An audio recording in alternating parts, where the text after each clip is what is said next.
be removed and that decision-making regarding elections must be taken back to the ECK.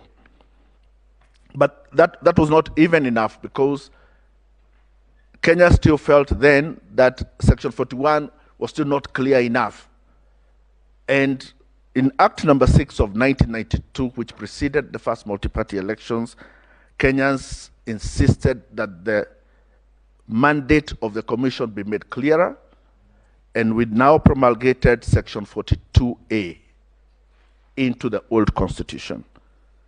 And Section 42A made it very clear that the Electoral Commission shall be responsible for directing, supervising presidential, national, and local government elections. So by the time we were coming to the new constitution, we had already taken a position that decisions regarding presidential elections have to be collegiate. When the new constitution itself was being promulgated, there were several options that the framers of the constitution could have. They could go back to making this the decision of an independent office, as Mr. Afula Chebukati has attempted to act. But instead, they created, for the first time, what they called independent offices, created the DPP, the Auditor General, and Controller of Budget as independent offices, but found it wise to retain the collegiate nature of decision-making as an act of the Commission. The question then we asked is, why is it necessary for there to be a collegiate nature in the decision-making regarding presidential elections? I say, one, it's because it gives integrity to the decision. And the more important a decision is, the more it may require more people to make it. And we see that also in our court system, where decisions are made in the High Court by one judge, have to be made by 3 in the Court of Appeal, and have to be made by 5 at the Supreme Court.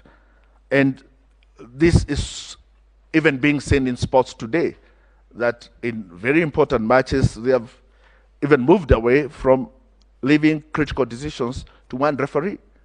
And we have now gone to even video-assisted refereeing, so that more people can weigh in on a decision that is that important.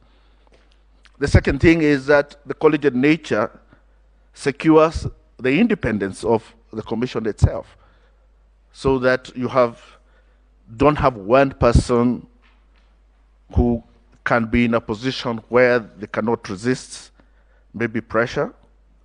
And therefore, so long as we know that there are 7 people making this decision, we are more confident about its independence.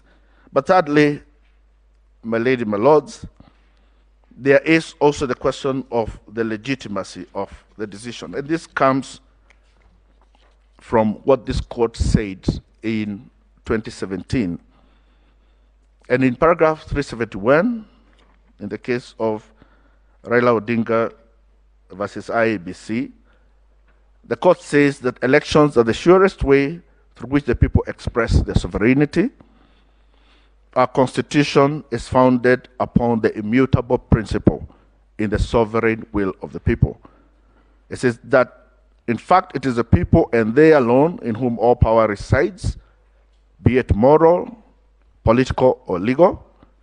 And so they exercise such power either directly or through their representatives, whom they democratically elect in free, fair, transparent, and credible elections. Therefore, whether it be about numbers, whether it be about laws, whether it be about processes, an election at the end of the day must be a true reflection of the will of the people.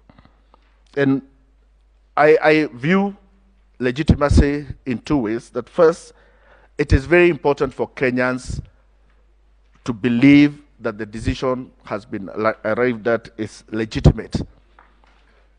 And the reason for that is because it is in one person. They have been asked to delegate their sovereign authority.